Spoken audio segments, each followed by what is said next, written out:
tuned into Black Hollywood Live, the world's first digital broadcast network devoted entirely to urban entertainment and pop culture.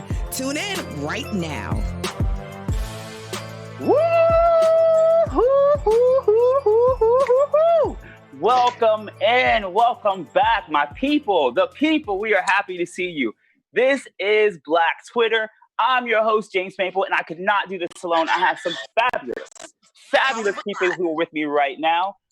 Next in line, I have Miss AJ. How the heck are you, AJ?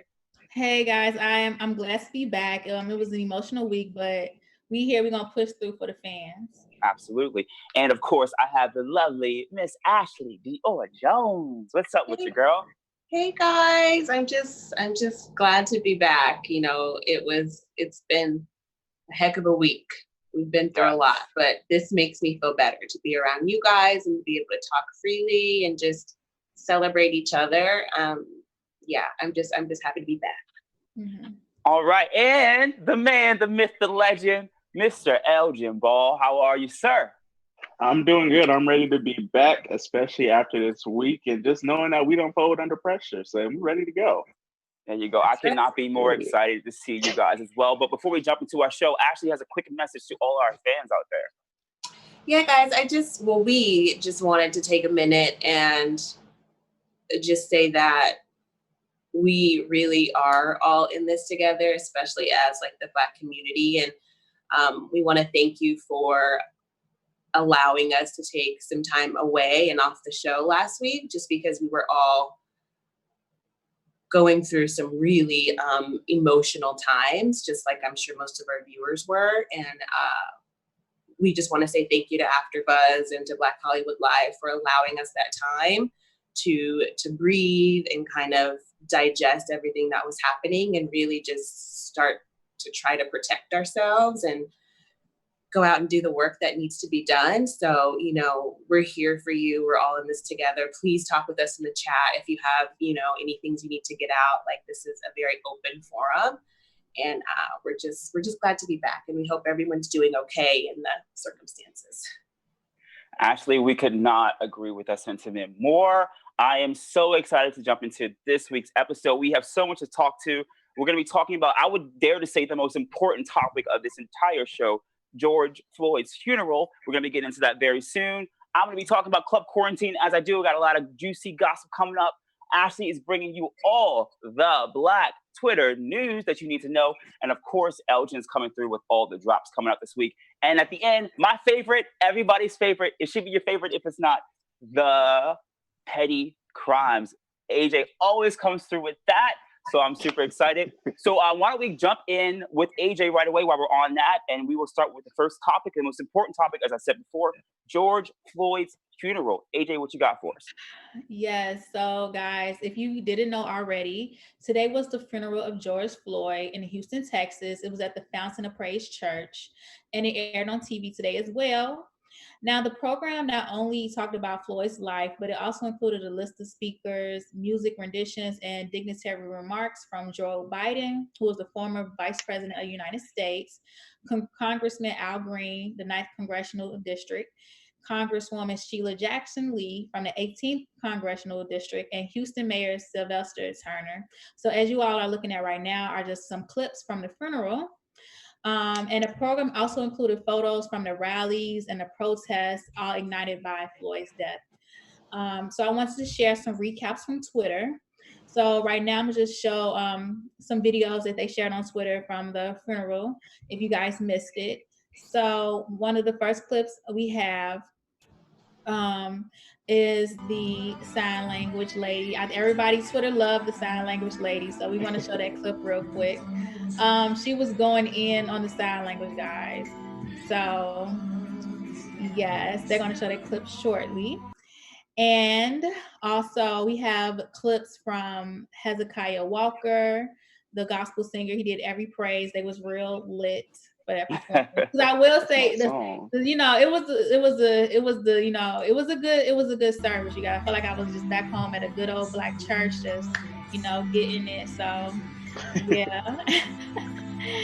And one of the videos that I wanted to play was the prayer of comfort from Reverend Dr. Mary White.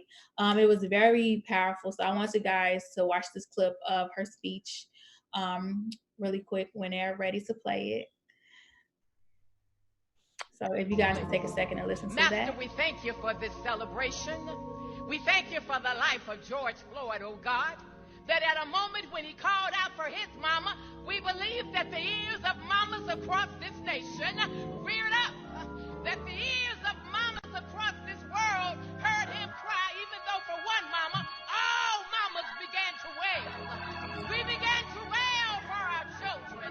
We began to wail for our grandchildren. We wail for men across this world because of one mama's call. God, thank you. Thank you, God, today, Master. God, we thank you for what you're doing in this place, Father.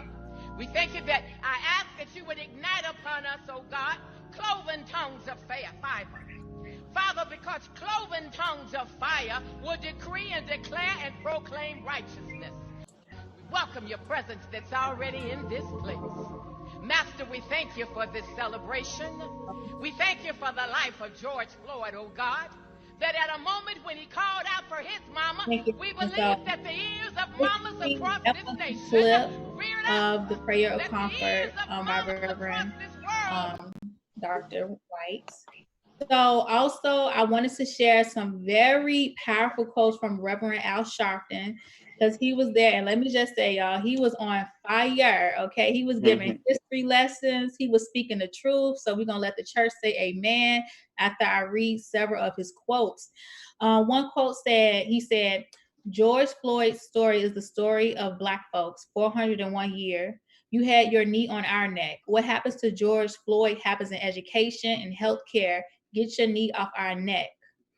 He also said, we don't want an apology. We want Kaepernick on the field and payback for the years he was wrongfully retaliated against for his peaceful protests. He also said, every time I write my name, I'm not writing my name. I'm writing the name of who owned my great-grandfather. That's how deep racism is in America.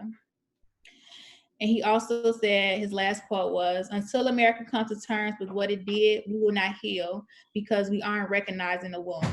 So those were just some powerful quotes from Reverend Al Sharpton.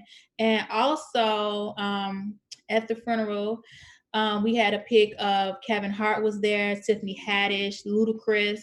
So those were just some of the celebrities out of many that attended his funeral in Houston today. So yes. You know, that was such a powerful speech. Even in the comment section just now, I'm getting so many people saying how powerful that prayer was. So thank you for sharing that. And it's such a good notion to see the heavy hitters in the Black community come out and show their face, because it really does let the community know that we are really, as Ashley said in the beginning of this segment, we are in this together. So I want to move on to, we're going to go from the absolute best in our community to arguably the worst in our community. So I'm going to be talking about our second trending topic today. That is going to be the baseless claim made from y'all's president, Mr. Trump.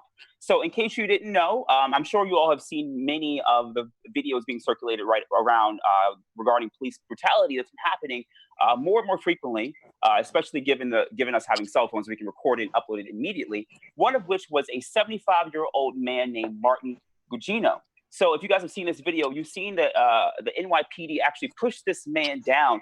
He falls down, and you literally see a pool of blood come from this man's head. And this sparked outrage across the entire nation. And of course, our president had to chime in with his thoughts on it. And in a tweet that he made today, he says, and I quote, Buffalo protester, that's going to be Mr. Gugino that we just referenced. Buffalo protester shoved by police could be an Antifa provocateur. 75-year-old Martin Gugino was pushed away after appearing to scam police communication in order to black out the equipment. At a OANN, I watched, he fell harder than he was pushed, was aiming for a scanner, could be a setup.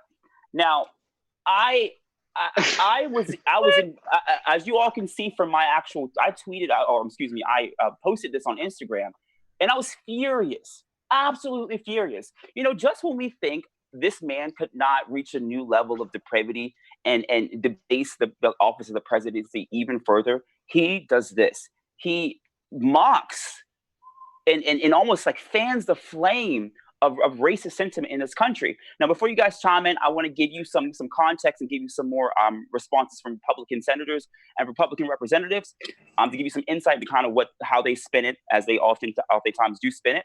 So John Cornyn says, "I didn't see this," end quote. Marco Rubio, who was mocked for his size the entire 2016 election, who should have no allegiance to the president whatsoever, said, quote, "You're telling me about it. I didn't read it. I didn't read Twitter. I only write on Twitter." Now, you don't read Twitter, you only write on it. That was his response. Other responses. The president tweets a lot, so I don't know how significant this one is, from Mike Vaughn. And lastly, from Lisa Murkowski, who is oftentimes a critic of Donald Trump, who's also a fellow Republican. She says, "It makes no sense that we're fanning the flames at this time. This is not good." So, to my panel, do we agree? Is this not a good thing? I think I know the answer, but I'll open it up to you all. Is this a good thing? Is it a bad thing? I think it's a bad thing. I can't even get the words out. You're all speechless. Trump, we just like... Yeah, we're all speechless for a reason.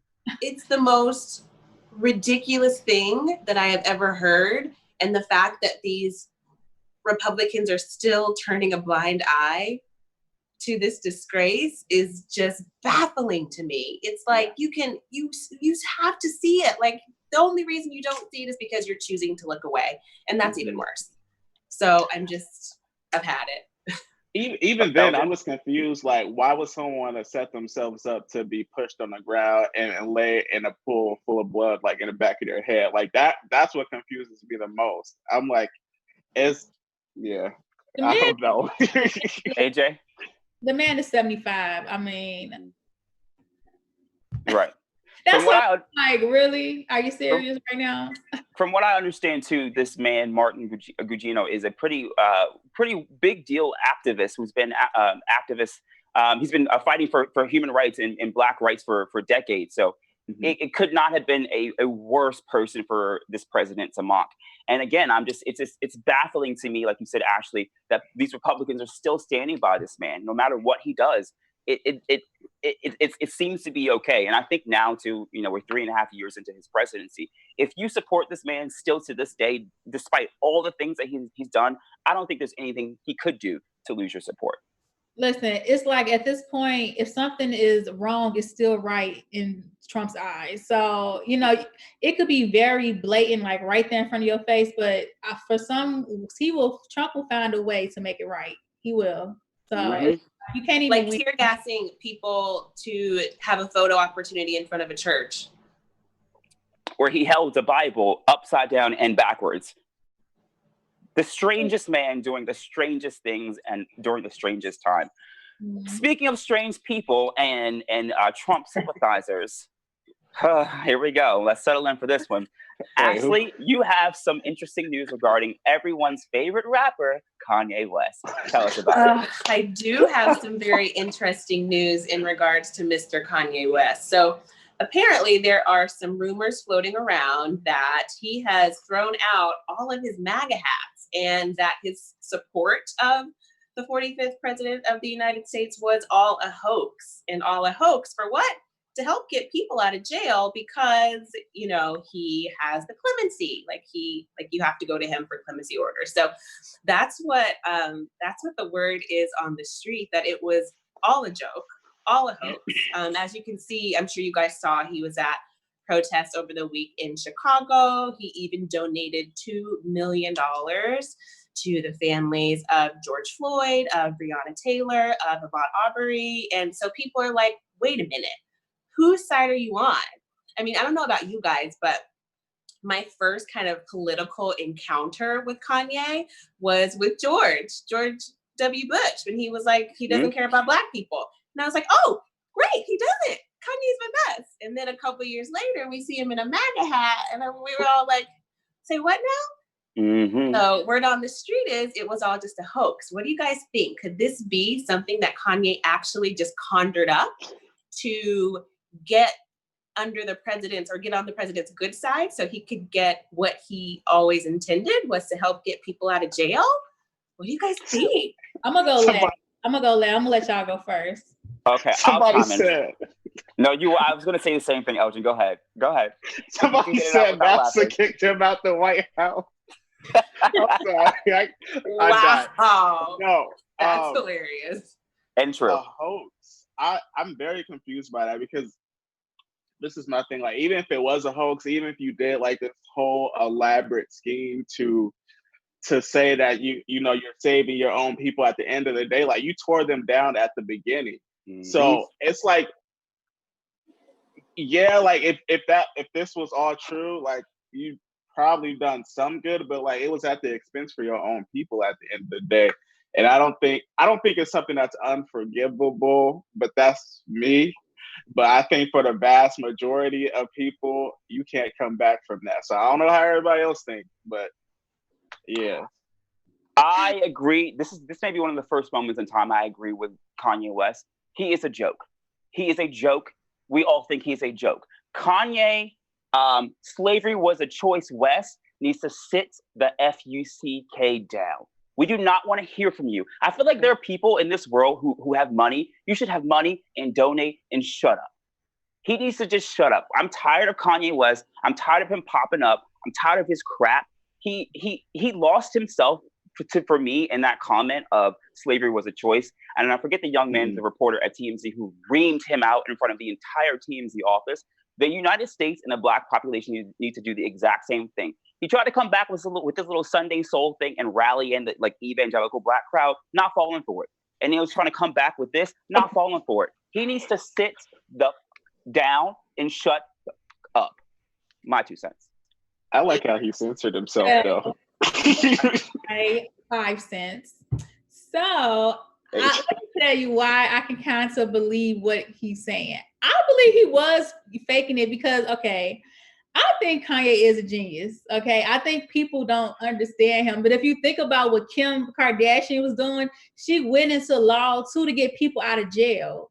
That's literally what she's doing right now. So the fact that I can kind of believe that, okay, it may have been over the top and kind of like real, like extreme, but I can kind of see him thinking of some crazy stuff like that just because Kanye he's always outside the box. He never does nothing that people deem as normal. True. You know what I'm saying? Like everything he does, like he would release an album with 5 songs and say, Kanye can release an album with no music and just like, this is the best album ever. And then, because he'll believe it, like he just does crazy stuff like that. So the fact that he did this whole ploy or some fake supported Trump to get on his good side to get people out of jail. And being that's what Kim Kardashian is like actually doing too. Like she's working in law in the legal field too, getting people out of jail. So I could kind of see him pretending that he was for Trump because, like I said, I think Kanye is just over the top. His antics are just really extreme. But you ever had that person that's just stuff that's just real extreme? It's like you do too much. But yeah, it's kind of like, well, it kind of worked a little bit. Because I mean, who else was Donald Trump going to talk to get people out of jail? I mean, no other Black people like him, so that's a good question. Azalea Banks, dude. I think what's also very interesting is he had a recent interview with GQ in May, and they asked him, he actually said that he didn't vote in the last presidential election, but he plans to vote in November, and he says, quote, "You know who I'm voting for." So it's like, I think we don't. You know what? We don't. I don't. I was hoping y'all did because I don't. You never know. You never know which way he's gonna go. You never know if he's right or wrong. All I can say is, I'm thankful that he is using his wealth to better these families, and I appreciate that. But that's as far as I can take it because you never know with him. I'm not saying that. Look, let me. Here comes the cleanup. I agree with Kanye. I'm just saying, like, according to Kanye's personality and being like he always has these extreme antics, like so I just think in his brain, that's what he came up with as a plan to get people out of jail. That's all I'm saying. I said I can believe that he thought of that plan. Not saying that it's right or wrong, but that's his personality. That's his personality. I can see the two trains of thought. But what always sticks out to me is that Maya Angelou quote that everyone knows. Like when someone shows you who they are the first time, believe them. He's shown me who he was over and over and over and over again, and I don't like that person. So that's where we disagree. But y'all are more than welcome to have your opinion about Mr. Slavery Was a Choice West. Moving on. So I think that we need to end this trending topic section with something a bit more lighthearted, and I know it's something we can all agree upon. The unfortunate loss to the world of Miss Brianna Taylor and the birthday she celebrated just a few days ago. And Elgin has all the details on that. Yes. So, as James just said, it was Brianna Taylor's birthday a couple of days ago. She was a medical technician who unfortunately and wrongfully was killed in her apartment while she was sleeping by some thugs, i.e. some police members.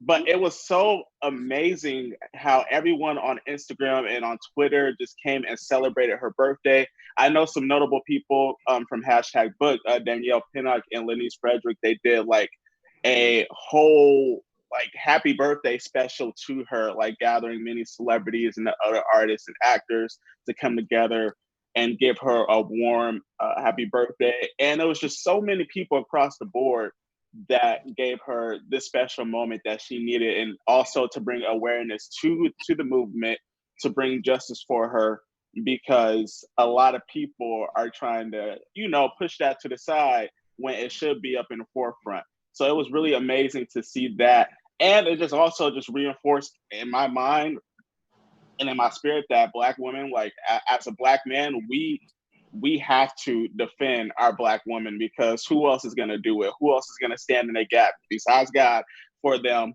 And who else is going to defend them in their most vulnerable or crucial moment? Because we all know that Black women are the most unprotected person in America. So it just reinforced to me that I have to do whatever it takes to put them on in any aspect, any area that there is. So happy birthday to Brianna Taylor. That's amazing. When you said that excellent notion that Black men should be protecting Black women, I have to shout out to a fellow AfterBuzz TV host who I've been protesting with, Sanaa Moore, who told me an amazing story about how, things got kind of hot at the protest, and the first instinct of the group was to put all the Black women in the middle, put the Black men around them, and all the white people were around them, to ensure that the most underprotected class had the most protection around them. So that notion of protecting Black women, it's not just amongst the four squares in this conversation. I know that it's pervasive among the entire country, and hope that trend continues as well. So let's move on to. After you. Go ahead, Elgin. Yeah. Well, I'm not gonna get real shady at this point in time, but it really is our job as Black men to defend our women. So I'm gonna need us to actually step up and actually do our job in doing that, because a lot of us aren't doing that. So I'm really need everyone to, regather themselves, figure out what they got to do, really know what they want in terms of relations with a Black woman, and really just go for them. It shouldn't be no 50-50. It should be all in, when they all in for us all the time and we 50 split for them. So it really should be 100% of energy towards Black women in terms of Black men. Yes. So, wholly agree. Was it three snaps in a circle? Is that what they do? Three snaps in a circle? Man. Make that true. Well, look, speaking truth, I think it's time to move on to Club Quarantine, our kind of music section of our show here, and I'll be kind of manning that. And, I want to dive into something that I don't think people quite talk about very often, and that is understanding their rights and reading up on their rights. So I want to talk to you guys about an appeal that's going on in New York right now. We're trying to appeal 50A of the New York Civil Rights Law. Now, we have over 750 musical artists who are trying to appeal this. We have Rihanna, Anderson .Paak, Meek Mill, Elon Musk. We have companies like Live Nation, AEG, have all signed on to this petition to repeal this. So I'm sure the question is, what is this? Let me explain to you what 50A of the New York Civil Rights Law is. Quote, since 1976, a statute has prevented the personal records of any police officer, corrections officer, or firefighter from being made public. Now, the law was intensely criticized following the 2014 chokehold and death of Eric Garner at the hands of then NYPD officer Daniel Pinello. I hope I'm saying his name wrong because he's trash. Whose disciplinary action was prevented from being used by the 50A statute. So basically, what that is saying is you have police officers who have made transgressions and exerted too much bodily harm, too much police brutality, and those records have been hidden from the public. And then this appeal is obviously trying to reverse that. Have you guys heard about this? Do we agree with this? What do you think? What are your thoughts on this? 100%, I agree with it.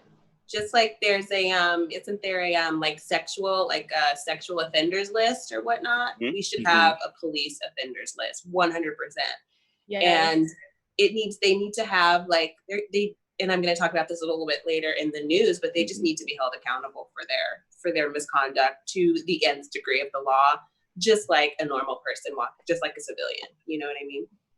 Yeah. Totally agree. And honestly, I just feel like something else should be done as well, because the thing that I see a lot is the police are committed, they'll do something real outrageous in another state and then they can go to a whole nother state and get a job.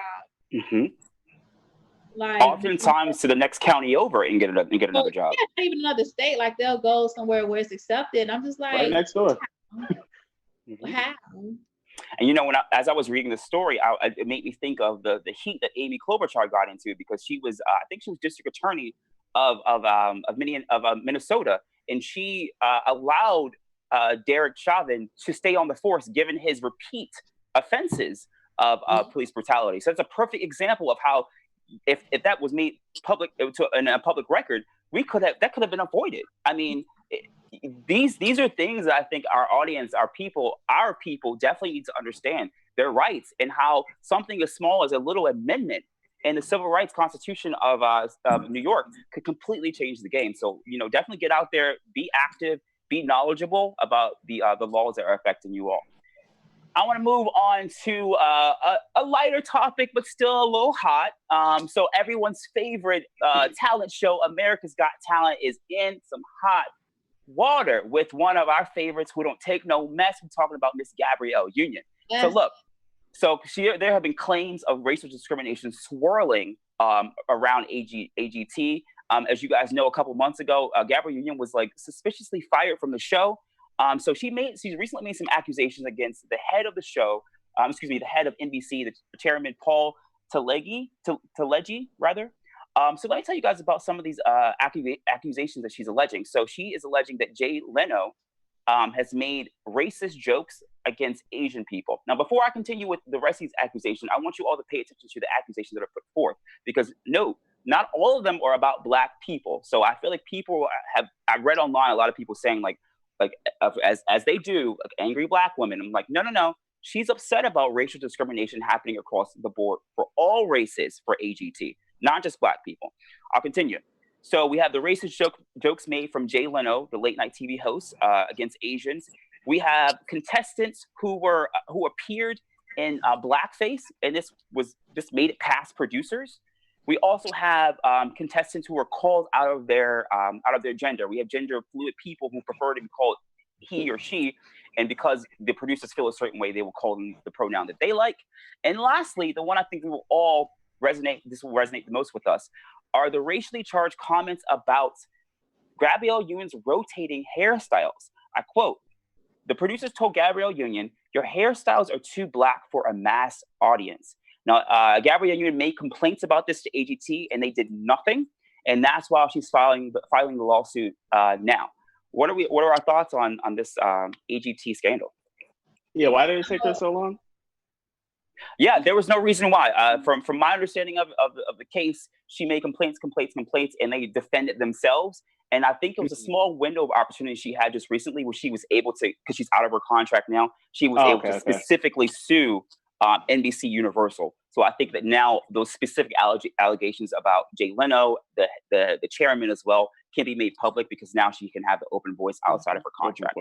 Yeah. I also read that during the investigation, she was apparently followed, just by someone on the AGTV team, and I'm just like, where where's the line? Like, and then of course, once she's gone, they just replace her with Sofia Vergara. And it's like, okay, I've got a woman of color, check.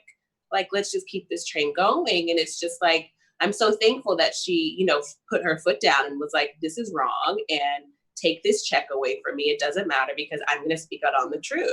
Yeah. And that's what it's going to take to continue to grow this country. Yeah, and I just want to add that I love how her husband, Dwayne Wade, came to her side and defended her, because as you all remember when it all happened, that she was leaving the public, they came at her and it was like she was making it all up because she lost a job or she was bitter. But now it's coming out like, actually, no, she was actually telling the truth. And so Dwayne Wade came to her defense, and he was just saying that she's a Black woman in Hollywood. She has lost out on many jobs. So why would she make this all up? And he also said that instead of looking through the lens of someone who has been an advocate for the Black and brown community, for women and for rape victims, y'all deemed her a liar after months of trying to inform y'all of the issues in the workplace, and also make sure other employees of color that comes after her won't have these same experiences. So I will say, yes, like Gabrielle, she has been nothing but an advocate for women of color, rape victims. So it's kind of like people turn on her. You know, people like to, I guess, be funny or try to follow the crowd. But it's like, why would she make this up? But now it's all coming to light. Like, no, she was actually telling the truth. She has no reason to lie. Right. You know, I think that's an excellent point, AJ, too. And to further delve into that, I think it's worth noting, too, that this is Gabrielle freaking Union. It doesn't matter where you fall on the echelon of like being a celebrity or being rich or being poor.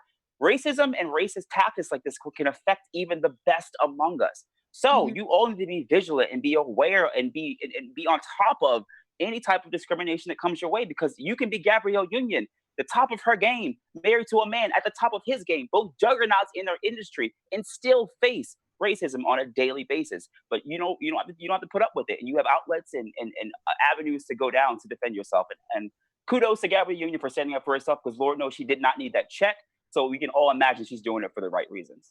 Okay. Can I add one thing? Please. If I'm not mistaken, Keeping Up with the Kardashians is a very popular mass viewed show, and those women change their hairstyles quite often.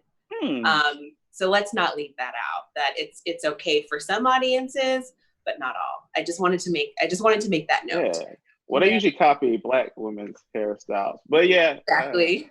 That's what I mean. Those are just facts. From just wanted to throw that in. You know. Well, I want to end our club quarantine on a bit of a lighter note. So, as you guys know, one of our co-hosts, actually, Elgin Ball, just recently graduated. We always give him a woot woot 2020, class of 2020. So, unfortunately, Elgin and the rest of the class of 2020 graduated during the global pandemic. So there have been creative ways for people to have their actual ceremony. So over the weekend, YouTube had a big, huge ceremony. I'm going to tell you about that, but I want to focus on a little smaller thing that happened as well. But the big thing that happened over the weekend for YouTube was a big ceremony for the Grass of 2020. We had Lizzo playing the flute, of course, as she does. Beyonce and Michelle gave impassioned speeches. Michelle Obama, Condoleezza Rice made a speech. Michael B. Jordan spoke. Be Nice from the DJ Versus series, and Lady Gaga. But I want to focus on something a bit smaller. So if you guys know the song A Beautiful Day by U2, it's a beautiful day. So that was actually, yeah, it's good, right? It's a perfect song for the class of 2020. It got Elgin smiling, that's all good. So we had quite a few of like the up and coming artists do a cover of it and dedicate it to the class of 2020. So in the beginning of the 6-minute video, I just have a still image here. But Bono says, for many Black Americans, Lady Liberty's torch is far more than a beacon of hope. It's a flashlight in the face. I thought that was a really powerful quote to open up to the cover of the song. The song has Noah Cyrus on it, Tove Love, Khalid, Leon Bridges, Ben Platt, Camila Cabello, Chris Martin from Coldplay is on there. Would you guys see this? Are you for this? Are you loving these new? I didn't know a lot of these artists, so it was so cool to see these like young, fresh talent coming in and really standing up for the class of 2020. What do we think about this? Yeah, I mean, let them. Look, yeah, I was. Yeah, it's like, what you about to say, Elgin? No, I'm just saying. I only saw Megan Thee Stallion and Chloe and That's the one Holly. you're paying So attention. I wanted to get some yeah. spotlight on the one that people didn't see. Cool. You know what I mean? I know why everybody looking at Megan Thee Stallion, and the same reason I'm looking. Really, guys? I mean, I knew those other people, but it was just like, I don't know. It's not. No, you aren't feeling it? I gotta say, the class of 2020 and all of the support around him. I mean, around them. Like when your back is against the wall with this whole pandemic and all these racial injustices, it's like people get creative. That's true. And I really have to applaud that. Like people are really, really doing what they got to do to get their shine, and I think that's amazing. Yeah. Like whatever works. Yeah, like, I think you have raised an excellent point, Ashley. It's been such an inspiring thing to see the creative ways people have graduated. The one that stands out to me, I don't remember the exact details, so pardon my ignorance on it, but I saw a couple images of the young man with his cap and gown on at a protest. I thought that was incredible. Like, that's such a monumental thing that he will remember for his entire life. I'm talking about the protest, but then to overlap it with that experience of graduating and wearing your cap and gown through the protest, I thought was dope. So you're right. These newfound ways of showing support and showing love for our graduating class has been truly inspiring in more than one way. Speaking Thank you guys. Of course, brother, we tip our hat to you. Speaking of the hat tip, it's a perfect segue because you got to be covering our next segment drops this week with Elgin. Yes. It was some interesting things that dropped this week, and just interesting. And some things that are dropping later on this week too. But the first thing that's coming up is John Legend, his album that his wife has been leaking some of the songs on. Bigger Love is slated to come out later this week, I believe. And apparently it's gonna be good because some of the songs I heard that his wife was leaking, I was like, all right, this is some fire. This is like some classical R&B type mix stuff. But it was dope. It was really good. So I'm really excited for that one. And then the second thing that we got coming out, if you guys watched the show a couple weeks before, Chloe and Holly were slated to release their album Ungodly Hour, which is, wow, it really is an ungodly hour with all this pandemic and stuff going on. But with that, they were supposed to release it that week. But because of the events with George Floyd, they decided to delay their album just a little bit because of those events that were going on. And it is supposed to be dropping in a few days on the 12th, I believe. So that album should be coming out. It's a 13-song track list. And it seems like it's going to be good because their single Do It was phenomenal, I think. And it was a new look and just a new sound as well. So I'm really excited for that. And then our last show that we have is I May Destroy You by Michaela Copen. I hope I did not say her last name wrong. But if you guys know of the popular Netflix show called Chewing Gum, she was the lead on that. And through that, HBO said, all right, we're going to give you a lead, on our channel and stuff, And the show's premise is basically about a woman who, after a horrible night event at a club, tries to get her life together. And the first episode dropped a couple of days prior, and it was really good. Michaela is a phenomenal actress, and the show is just super good. Even the cinematography and the colors that they use on that show, it was amazing. So you guys should definitely check that out. And I'm pretty sure each episode comes out on Sundays. Dope. We have E Stark in the chat who's saying I saw that show. So you definitely got some fans out there. Awesome. All right, well, let's keep this train going and let's talk about some news this week. Ashley is bringing us all the news you need to know, and especially this week, we need to pay close attention to what you got to say. Ashley, lay it on us. So very much this week. I know I say that every week, but like this week, there's actually so very much. So first and foremost, voting today. Like lots of states went to the polls.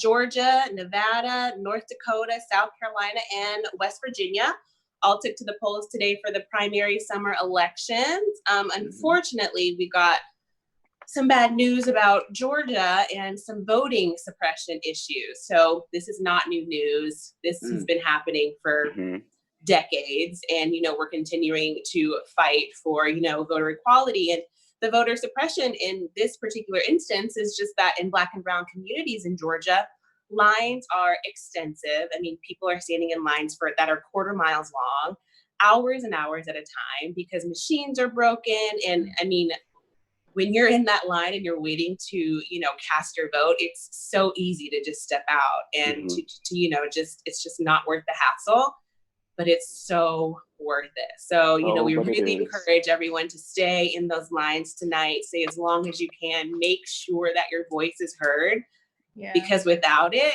we get to positions like where we are today. Like when people don't get out to the polls and vote, when people don't wait in those lines, that's how we get in these situations. And it's up to us, to continue to do whatever it takes. Stay in the lines as long as you can until your vote is counted, because it matters. It matters. It matters. It matters. So, it's really unfortunate that this is still happening, but they are the Secretary of State in Georgia they are looking into this. So they are going to do an investigation. So hopefully they won't have the same issues in November with the primary presidential election. So fingers crossed for that. And some pretty important spots on the ballot too. County sheriffs, county DAs, commissioners, school boards, superior court judges, like these spots are so important to the laws that mandate our lives. So it's really important that we make sure our voice is heard. And it's just sad that we're still having to go through this, but we can do it. We can do it. We'll make a way. We always do. Yes. Yep. And moving on from that, because of everything that has happened this week, we're finally getting some sort of legislation. So basically, I'm going to talk about the Democrats' police reform bill, which is called the Justice in Policing Act. So I'm going to read from my notes, so forgive me for not looking up. But some key points in this legislation is saying that they're going to ban chokeholds, and they're going to ban the no-knock warrants in drug cases, which obviously led to the unfortunate murder of Brianna Taylor and George Floyd, respectively. Also, the plan they want to reform qualified immunity, which would lower the bar for officers to face criminal prosecution. It's requiring local governments local police departments to send the data of misconduct to the federal government, so it's not just hidden. There's also a grant program that would allow the state's attorney general to give money to investigate misconduct situations and excessive use of force. Now, right now, guess who's investigating these situations? The police themselves. The police? Oh, yeah. It's done Shocker. internally. It's done internally. I had no idea. When I read that, I was like, you gotta be kidding me. So it's so important that you're like reading up and understanding, like what laws people are abiding by. It's wild. There's also going to be racial bias training, de-escalation techniques, the duty to intervene. And I think one of the most important things is in order to use deadly force, it has to be necessary and not reasonable, which is a really key point in that legislation. Now, of course, this is just in the House. It's still going to have to get passed through the Senate, which is Republican led. So fingers crossed. And then after that, it still has to go to 45. So got a long road ahead of us. One thing about that. But what do you think? Even if y'all do pass that stuff, don't let you not think that it's still okay for those people to still be out there kill Brianna Taylor, though. Don't think that just suffices. Right. Yeah. Those people still need to be in prison. Absolutely. I think that's excellent. I think it's an excellent point, Ashley and Elgin. We need to be well aware of our locale and the people who hold power over our day-to-day life. Ashley just gave us a pretty good list of the people that judges and DAs. These people really dictate your day-to-day. And I just saw today, for anyone out there, I know people in my life who've never voted before in their entire life and they're embarrassed to admit it. Today I saw Snoop Dogg post. He was like, I've never voted before in my entire life, but I'm voting this year. Do not be afraid. just because you think that your one voice will not be heard, it will be heard. And especially in a local election like this, you getting out there could really define your life, your children's life, and your grandchildren's life. So we cannot emphasize this point enough. Get out and vote at your local elections because it makes a difference. Yeah, it makes a huge difference. I was going to say, too, what you just said, James, when people say, my vote is not going to matter. Imagine how many people are saying the same thing. Mm-hmm. So if there's a whole bunch of people saying it's not going, then like how many people is that? Right. That could sway a vote. That could sway a vote either way. It does. That's why we're in the situation that we're in right now. That is why President Trump is, that's why we're here. And last but certainly not least in Black Twitter news is this whole notion of defunding the police. So this is a really big initiative that a lot of protests have been, focused on because, why are we paying these people to basically kill us and not protect us? But what a lot of people are afraid of is they're thinking, oh, well, what are we going to do if we don't have the police to protect us? Like, we're not asking to abolish the police. We're asking to defund them. So defunding the police just means taking some of that money and reinvesting it into our communities, reinvesting those millions of dollars into schools, into, loans for small businesses, into jobs, into things that really make a community healthy. If you look at a healthy community versus a non-healthy community, the police presence in a healthy community with people with jobs and affordable health care and appropriate education, you won't see the police presence there. And that's because it's a healthy community. And that's what we need to be focusing on, making our communities healthy, not over-policing them. That's only going to make the situation worse. So this whole defunding the police is basically just using that money to reinvest in ourselves. And right now, just in the city of LA, 54% of the city's discretional income goes to the police department. 54%, that's over half. That's over half. And we're talking millions. Correction, Ashley. Billions of dollars. Billions of dollars. Yes, I want people to understand that it is. I'm sorry to cut you off, Ashley, but it is billions of dollars. There are factions of the city of Los Angeles. Like there's a community outreach faction that gets about $20 million. The Los Angeles Police Department gets $3 billion, y'all. $3 billion. $3 billion. Literally. And a lot of that money goes to salaries. It goes to pensions. It goes to keep these policemen in cushy positions. And it goes to buy tanks and buy AR-15s and buy unnecessary military grade weapons to use against us as well. And I was going to say it also goes to still paying them when they do stuff like kill people, when they just take them from off the, but they still get paid. Exactly. That administrative leave. Exactly. Right. And communities, unfortunately, defund schools all the time. But, that doesn't get near the attention that this is getting. So this is not radical, is what we're trying to say. It's necessary. It's necessary to make the change that we need to have this country and our communities grow. And we can make it happen. I feel like they need to put more time and energy and resources into hiring more minority cops to at least police those type of areas, because my issue is you can't be a policeman in a certain area when you're not familiar with people's culture or those type of people, because to you it may seem like they're doing something outrageous, but to someone else like, oh, they're just chill, like they're just hanging out. So I feel like we need more diversity or something, some type of train. I'm not even gonna say training, because I feel like at this point it's a heart issue, because yes, AJ. Because it's like, it don't matter what color you are. You have to have some type of compassion in your heart. Like, how can you just sit there and kill someone? Like, that doesn't even make sense to me. Like, I don't know. Maybe they need Jesus. Yeah, 100%. And we don't. Absolutely. We don't need the police policing mental issues or people with mental issues. They need to have the correct type of support. That's the problem. That's the problem, is we're sending in these police who don't know how to handle these situations, and they handle them incorrectly. The same with the drug problem. Like drugs, it's not a criminal issue. It's not a criminal issue, and we shouldn't continue to put so much of our tax dollars to that entity anymore. So, hopefully they'll continue to listen. And that's it for Black Twitter News. It's a lot, but we're going to make it. We're going to make it, Ashley. We're going to make it. And thank you for delivering that. And before we end that section, I just really want to hit home Ashley's point. There's this distinction between defunding the police and no fund for the police. We're not asking for no fund. We understand the importance of the police, but the current police we have don't need the funds allocated to them to do the things that they're doing. We'll end with that. So, on to my favorite section of the show. We are going to be moving over to petty crimes headed by the beautiful AJ. Tell us what is going on this week.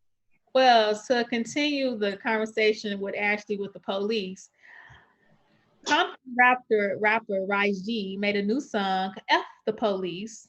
Okay, now there's an issue. Well, I think we all can, or most people can agree that we need to F the police. However, there was an issue with something that he did. Now, I'm gonna need y'all help with this one because it's a split. We're trying to figure out how we feel about this. So basically, YG hit the streets this past weekend in Los Angeles as part of the Black Lives Matter movement that he was headlining, along with 50,000 people protesting in the hopes of accelerating justice for George Floyd and other countless unjust murders. However, during the protest, YG took the opportunity to shoot a music video for his song, F the Police. Now, while fans held up protest signs, he basically rapped his lyrics to the song that he just recorded last week, okay? Now, some people supported this idea and some people voiced their disapproval because they said, okay, we're supposed to be at a protest. However, why are you using this as a play, like to make a music video? Now, after receiving all this backlash from critics, YG then took to his Instagram and he said, basically, for anyone out there talking, I don't question your advocacy and I don't think you should question mine. They expect violence. They hear F the police and they think I'm going to come and burn the city. So we showed up and we did it right. We proved them wrong. He went on to say, I want us to document this so that when they hear this song and they think that we are reckless and violent, they see a peaceful protest of all different people coming together for a common cause. That is history. He ended with saying, stay focused and stop that social media judgment without knowing facts and hurting the cause because we all are a part of it. We got a real enemy and it ain't each other. And I have a small clip, if we could play it, just of him doing the video at the protest. I don't know if they have it, but if we could play that small clip. But until they play, we can talk about it. So I want to know from you guys, was that should he have recorded a music video when they were doing a Black Lives Matter movement when it's supposed to be focused on George Floyd, Brianna Taylor, or like, is he justified or should he just waited? How do we feel about this? I'll say yes, he would be justified if 100% of all this. Hold that thought, Elgin. We have the video to play. We have the video. So that's you guys can hear that. That was him doing his music video at the protest. So. Hey. I mean, it's a bop for sure. Go ahead. I'm sorry, Elgin. So how do we feel about this? Oh, you're fine. Yeah, I would say he would be 100% justified if 100% of those proceedings that he makes off that music video goes to George Floyd and the Brianna Taylors of the world. So yeah, and if not, he's guilty for it. Okay. You know, for me, I'm torn on this. I was in that protest. As you guys know, I've been protesting for legit 8 days straight. Yes. This was my last. By the way, thank you. You guys, if y'all have not seen James' social media, his Instagram, when he says it at the end, make sure you check him out because he has legit been out there standing strong. So front lines. I appreciate that, guys. It has not been easy. We'll talk about that later. I don't want to make this about me quite yet. We'll get there. No, but honestly, you know, in the moment, I'm gonna take this back. I'm actually glad you said that, AJ, because you raised a good point. when I document these things, a part of me does feel like I shouldn't be capitalizing on this. Not like I'm making money for me documenting and taking pictures and videos, but I'm doing it to preserve this history. Now, your method of protest is your business, but the fact that you are protesting is our business. So I don't know if I can chastise him for filming that music video. Is it distasteful? In my opinion, I'm leaning towards yes, but it might be needed. Like he has a much wider voice than I do. And to give him some credit, the protest itself was sponsored by Black Lives Matter LA, Build Power, and YG. So it's not like he just, it's not like Kanye West just showed up at the protest and was like, I'm gonna make a music video. He did have some type of tie to the protest itself. And his explanation I think is accurate. Like, if so, I'm a writer. If someone told me like, you shouldn't be writing about the protests, I would have choice words for them myself. So I can't necessarily get on the man about his method of protest. If he wasn't protesting, then I have choice words for him. But, I can't get on him about his means. Granted, his end is such an incredible thing. Mm-hmm. All right, Ashley. I have to agree with the rest of the panel. I say not guilty. Like the news is 100% like people are paid to, to showcase this information. So I just think as many eyes as we can get, great. I'm not knocking it at all. He brought a lot of other attention to this protest. And I just think the more eyes we get on it, the more people we can get involved, the better. So, not guilty in my view. I don't think he did anything wrong. And you're right, his name was on the flyer. I mean, it wasn't like people didn't know he wasn't going to be there. So yeah. I'm excited that, for years to come, in the next decade or 20 years or so, we can see that and remember, like where we were. Even just as James was saying, the documentation is necessary. Yeah. Yeah, I agree with everyone. James, you made a really good point. It's not like it wasn't his protest. Like he just showed up to a random protest and started making a music video. Right. That would have been a little bit distasteful. But the fact that his name was on the protest, and I agree with what he said when he said that I wanted to show everybody it was peaceful. Like it wasn't no craziness. Because if you hear the song F the Police, you're going to think they out there smashing cars, right, fighting the police, out there beating each other up. But he was like, nah, this is legit what it was. We having a peaceful protest. It wasn't no violence or anything like that. It wasn't reckless. So, I would say he's not guilty. And, like you all said, this is like a revolutionary time in history. Like, there's a lot going on. And when we look back at this, like, you're going to want to remember this. You know what I'm saying? So the fact that it was documented, and I mean, it was the perfect time. F the police. I mean, that's how most people I feel, or okay, F the bad police, So I say all of them. All police are bad, okay? Just the ones are bad. But yeah, I would have to say that I would say not guilty. And like you said, I don't question your advocacy, so don't question mine. And most of the people that had something to say, was you even out there protest? I think everybody should just mind their business. Everybody should just mind their business and let people do what they do. If you want to protest. If you don't want to, you don't have to. Just do what you do. We not judging each other, because like you said, it's a real enemy out there, and it ain't each other. It's not us. Mm-hmm. Why we fighting against each other? Okay, we need to focus on who the real enemy is. Let people live their lives and do what they do. Right. Well, I think that's a unanimous consent across the board. YG, you are not guilty on our behalf. Before we leave and kind of do our sign off, so to end our show, I do want to give kind of like a message to all of our fans, all of our viewers, all our people out there watching. As we've all kind of touched on, this is not an easy moment in time. This is very emotional. To be very frank, all us hosts have cried to each other. We have been emotional to each other. And these emotions are raw and they're real. But all we can say is just keep being positive. Know that your struggle you're not alone in it. Like, we are all going through this together. And I know that's such a cheesy thing to say, and it's so after school special, but we really do mean it.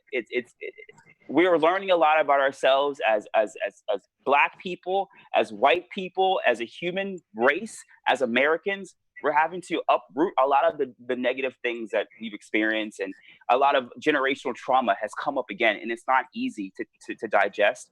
But all we can say is find an outlet. There are plenty of resources out there to help with your mental health. There are friends out there who you can talk to. Reach out to your Black friends. You might learn something. You know, you have so many outlets that are free that you can take advantage of to make this avenue in our lives, this difficult avenue in our lives, that much easier. So why don't we end the show there? Let's do our sign-offs for everybody, for my lovely panel here. We'll start with you, Miss AJ. Where can people find you in these streets? Guys, check me out on Instagram, okay? It's at Crimson Pearl. And then check me out on Twitter at Crimson Pearl 22. And Miss Ashley Dior Jones. Hey guys, you can catch me on all social media platforms, mainly Instagram though. That's where I spend most of my time. At Ashley Dior Jones. And Mr. Elgin Ball. Yeah, I'll be on the Instagrams and the Twitters, but yeah, mostly Instagram is my home that I'll be chilling in. And you can find me on both of those platforms at Elgin_Ball. And I am your host, James Maple. You can find me on Instagram at Terrell James Maple, on Twitter at James Maple Actor. And on behalf of all of us, we are all writers for AfterBuzz TV. Our perspective on this issue is very important and it is invaluable now. So I highly recommend, if you see any article that we've written, any show we are doing, please support. We have a unique voice. We have a brave voice. We have a loud voice. And with that, we will see you all next week. On behalf of all of Black Twitter, we love you. Bye. On behalf of our BHL staff, we would like to thank you for tuning in to Black Hollywood Live, the world's first digital broadcast network devoted entirely to urban entertainment and pop culture. Check out our Black Hollywood Live YouTube page for even more great programming and amazing content, and be sure to subscribe and like our channel when you do.